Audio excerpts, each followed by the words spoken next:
स्वागत है आप सभी का दी आयुर्वेदिक एकेडमी में और बीएमएस लर्निंग पार्टनर। आज जो है हम एक नया टॉपिक पढ़ने वाले हैं। लास्ट लेक्चर में हमने क्या पढ़ा था? दैट इज हीमोग्लोबिनोपैथीज के बारे में डिटेल में पढ़ा था। क्या होता है, कैसे क्या चीज़ें हैं, सारा हमने डिटेल में कवर कर लिया था। ठीक है, उसमें मैंने आपको एक चीज़ बताई थी कि हीमोग्लोबिन पैथीज के अंदर क्या है, स्ट्रक्चरल एबनॉर्मेलिटीज़ के अंदर क्या आता है, सिक्ल सेल एनीमिया भी क्या है, एक उसका ही पार्ट है। यानी कि सिकल सेल एनीमिया क्या है, एक तरह का इनहेरिटेड हीमोग्लोबिनोपैथी है that is caused by structural abnormality. यानी कि क्या होता है, जब आपका हीमोग्लोबिन की जो चेन हमने पढ़ी थी, क्या पढ़ा था, हीमोग्लोबिन में क्या होती हैं, दैट इज दो अपनी कौन सी चेन होती हैं, अल्फा चेन, दो बीटा चेन होती हैं। ठीक है, अब इसमें क्या रहता है, इस सिकल सेल एनीमिया में जो हमारी बीटा चेन है, कौन सी, जो बीटा चेन है, इसमें एक तरह से क्या स्ट्रक्चरल एबनॉर्मेलिटी देखने को मिलती है। कौन सी पोजीशन पे, सिक्स्थ पोजीशन पे। सिक्स्थ पोजीशन पे क्या रहता है वो मैं आपको दिखा देता हूँ। ठीक है, जैसे कि ये इमेज देखिए, इसमें क्या है, जैसे कि जो नॉर्मल कंडीशन में जो अपनी बीटा चेन है हीमोग्लोबिन्स की, उसमें क्या ये देखने को मिलता है, सिक्स पोजीशन में ग्लूटामिक एसिड जो है हमें देखने को मिलता है। लेकिन जो सिकल सेल की कंडीशन होती है उसमें क्या होता है, ये ग्लूटामिक एसिड रिप्लेस होके क्या, वेलिन जो हमारा अमीनो एसिड है वो यहाँ पे पाया जाता है, जिसकी वजह से क्या है, हमारा जो आरबीसी का जो स्ट्रक्चर है या जो शेप है वो कैसा हो जाता है भैया, सिकल सेल की फॉर्म ले लेता है। ठीक है, एक तरह से कैसा बन जाता है, सिकल सेल का जो है फॉर्म बन जाता है। नॉर्मली कैसा होता है, हमारा आरबीसी आरबीसी रहता है बाई कॉनकेव, उसी के अंदर क्या हीमोग्लोबिन होता है। अगर नॉर्मल है तो एक अपनी फॉर्म मेंटेन रखेगा और चीज़ों को कैसे है, एक जगह से दूसरी जगह आसानी से क्या हो जाएगा, ट्रांसपोर्टेशन हो जाएगा गैस वगैरह का, जो हमारी ऑक्सीजन कैरी है। लेकिन जब उसका स्ट्रक्चर चेंज हो जाएगा तो क्या है, वो चीज़ें प्रॉपरली कैरी नहीं कर पाएगा, जिसकी वजह से क्या है, जो छोटी छोटी ब्लड वेसल्स होती हैं उसमें ये क्या करता है, आगे जाके स्टिफ हो जाता है या अपना जो है वहाँ पे जमा होने लगता है, जिसकी वजह से आपको पेन क्राइसिस की समस्या देखने को मिलेगी, जो हमने लास्ट लेक्चर में पढ़ा था।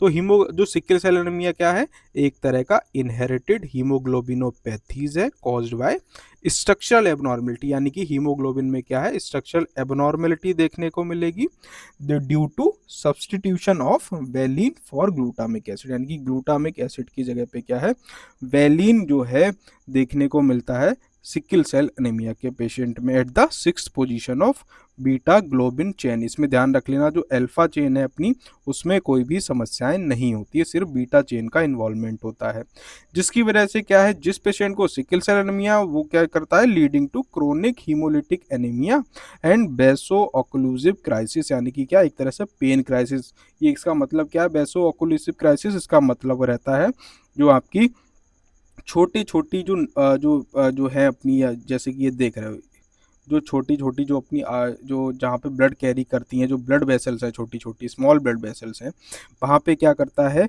ये चीज़ें जाके क्या करती हैं, एक जगह पे जमा हो जाती हैं, जिससे उस पर क्या रहता है, आइसेमिया की कंडीशन डेवलप हो जाती है, या वहाँ पे बहुत ज़्यादा पेन जो है डेवलप होने लगता है। ठीक है, तो ये क्या है, ये है ऑक्लूसिव क्राइसिस, समझ गए, जिसको अपन पेन क्राइसिस भी बोलते हैं। समझ गए, तो सिकल सेल की डेफिनेशन सभी को याद हो गई होगी। सिकल सेल क्या है, इज अ हेरिडिटरी समस्या, यानी कि अनुवांशिक रोग हम पढ़ रहे हैं, अनुवांशिक रोग के अंदर ये भी आ रहा है।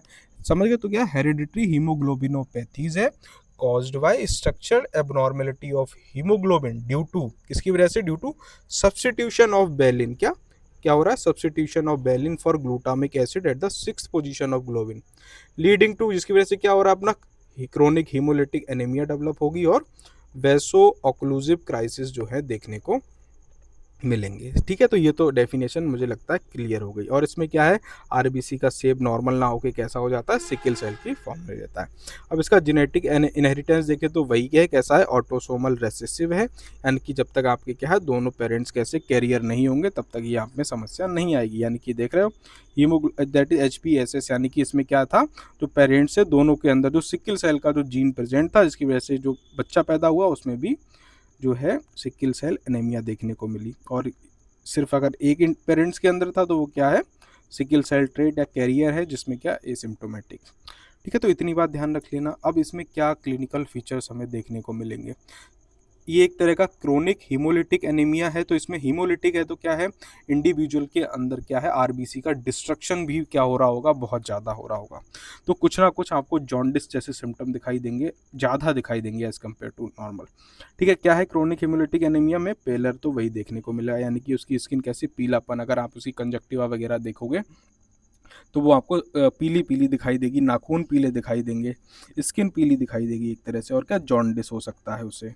क्यों, आरबीसी का अगर ज़्यादा डिस्ट्रक्शन होता है तब भी क्या है, उसमें क्या है, बॉडी के अंदर पीलापन जो है बढ़ जाता है। और क्या, फटीग हो सकती है, स्प्लीनोमेगली अर्ली देखने को मिल सकती है, और लेटर ऑटो स्प्लेनेक्टोमी जैसी समस्या हो सकती है। ठीक है, तो क्या क्या है क्रोनिक इनिशियल सिम्टम, क्या वही है, इंडिविजुअल की स्किन पीली पीली पड़ सकती है, और क्या, जॉन्डिस, फटीग जैसी समस्याएं होंगी।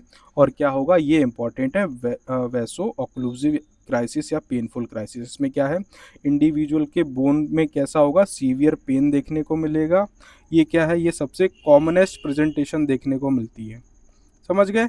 और क्या है, जो भी इंडिविजुअल होगा उसे बार बार कैसा, इन्फेक्शन देखने को मिलेगा, और उसे डिहाइड्रेशन की समस्या हो सकती है।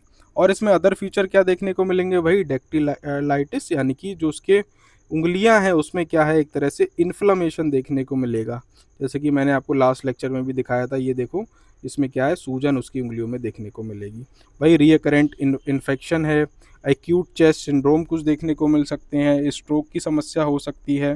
क्योंकि क्या हो रहा है, मैंने आपको बताया, ये जो पेन क्राइसिस में क्या होता है, एक तरह से आपकी जो आरबीसी है एक जगह पे जमा होने लगते हैं छोटी छोटी वेसल्स के अंदर, तो स्ट्रोक जैसी समस्याएं हो सकती हैं, या उसकी जो ग्रोथ है वो कैसी, डिले हो सकती है। अब बात आती है कि मैनेजमेंट अपन क्या करेंगे इसमें। जनरल मैनेजमेंट तो वही है कि इसमें फॉलिक एसिड का सप्लीमेंटेशन देके उसका हाइड्रेशन मेंटेन करेंगे, जो भी ट्रिगर्स हैं उन्हें अवॉइड करने की कोशिश करेंगे, और जितना हो सकेगा हम प्रिवेंशन लेंगे जिससे हमें कोई इन्फेक्शन ना हो। और ड्यूरिंग पेन क्राइसिस हमें क्या करना है, वही एनाल्जेसिक देने हैं, और आईवी फ्लूइड्स दे सकते हैं। अगर उसे डिहाइड्रेशन ज़्यादा है तो अपन को हाइड्रेशन मेंटेन करना पड़ेगा, ऑक्सीजन लगाएंगे, और जो है जो इन्फेक्शन वगैरह ट्रीट, यानी कि पेन क्राइसिस में सबसे पहला तो हमारा काम है पेन मैनेजमेंट कैसे करा जाएगा, एनाल्जेसिक देंगे। और ज़्यादा पेन है तो अपन उसको आईवी जो है एनाल्जेसिक दे सकते हैं, या अदर आईवी फ्लूइड्स दे सकते हैं अगर डिहाइड्रेशन की समस्या है तो। और क्या देंगे उसे, हाइड्रोक्सी यूरिया, ये मैंने लास्ट लेक्चर में ही बताया था। मेरे को बताओ ये क्या था, हाइड्रोक्सी यूरिया, जल्दी जल्दी बताओ क्या है, कमेंट में लिखो भाई। ये क्या है, डिजीज मॉडिफाइंग थेरेपी। ये क्या करेगा, जो हमारे ब्लड के अंदर जो फीटल हीमोग्लोबिन है उससे बढ़ाएगा, जिसकी वजह से क्या है, जो हमारा ऑक्लूजन हो रहा है एक तरह से जो सिकल सेल्स का, उसे कम करेगा, जिसकी वजह से पेन वगैरह कम हो जाएगा। मेरा एक ही सिंपल क्वेश्चन, ये है क्या, क्या बताया था मैंने लास्ट लेक्चर में। और जो ये है ब्लड ट्रांसफ्यूजन, क्या होता है, ब्लड ट्रांसफ्यूजन इसमें करना पड़ सकता है अगर किसी को सीवियर एनीमिया है, हीमोग्लोबिन बहुत कम हो रहा है तब। ठीक है, साथ ही में यार एक चीज़ मैं इसमें बताना आपको भूल गया, क्या इन्वेस्टिगेशन कराते हैं वो और देख लेते हैं।